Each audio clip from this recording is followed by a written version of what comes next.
একমাত্র আল্লাহর উপর অটুট বিশ্বাস থাকার কারণেই একজন হজযাত্রীর জন্য দুবার বিমান অবতরণ করেন পাইলট।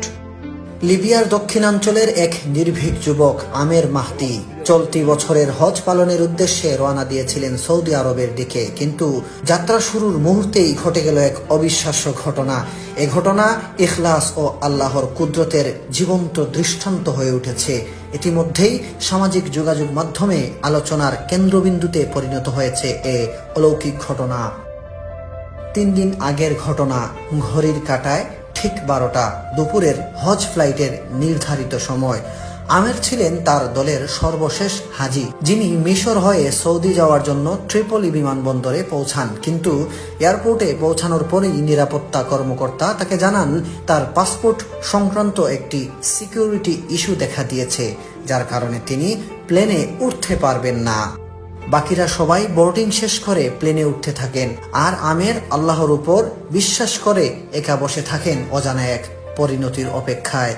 এই পরিস্থিতি দেখে এক নিরাপত্তা কর্মকর্তা এসে বলেন, আল্লাহ সবকিছুর উপর কুদরত রাখেন, হয়তো এই হজযাত্রা আপনার কপালে ছিল না। কিন্তু আমের ভয় পাননি, মুখে ছিল দৃঢ় বিশ্বাস। জবাব দিলেন, ইনশাআল্লাহ প্লেনটি উড়বে না, আবার ফিরে আসবে। আমার নিয়ত হজের, ইনশাআল্লাহ আমি অবশ্যই যাব। তার বিশ্বাসের সঙ্গে জবাব দেওয়ার কিছুক্ষণের মধ্যেই ঘটে গেল প্রথম অলৌকিক ঘটনা। এয়ারপোর্টে ঘোষণা এলো প্লেনটিতে যান্ত্রিক ত্রুটি দেখা দিয়েছে, আর সেটি এক্ষুনি ফিরে আসছে। বিমানবন্দরে সবার চোখ এখন উপরে, কিন্তু তাতেও পাইলট আমেরের জন্য দরজা খুলেননি। দ্বিতীয়বারও আমেরকে ছেড়ে প্লেনটি উড়ে গেল। তৃতীয়বার ফেরা প্লেনটি আবারও সমস্যার সম্মুখীন হয়। এবার মৌসুমী ঝড়ো আবহাওয়ার কারণে প্লেনটি নিরাপদে আবার মাটিতে ফিরে আসে। তখন পাইলট নিজেই বলেন, আল্লাহর কসম, আমি আর বিমান উড়াবো না যতক্ষণ না আমের প্লেনে ওঠেন। অবশেষে প্লেনের দরজা খুলে দেয়া হয় শুধু আমেরের জন্য, আর তিনি উঠে পড়েন সেই বিমানে। সৌদি আরবে পৌঁছে হজ পালনকারী এই যুবক একটি ভিডিও বার্তায় বলেন, আমার আনন্দ ভাষায় প্রকাশযোগ্য নয়। আল্লাহ তার কুদরত দেখিয়েছেন। আল কাহ্হার, যিনি নিয়মও ভেঙে দিতে পারেন।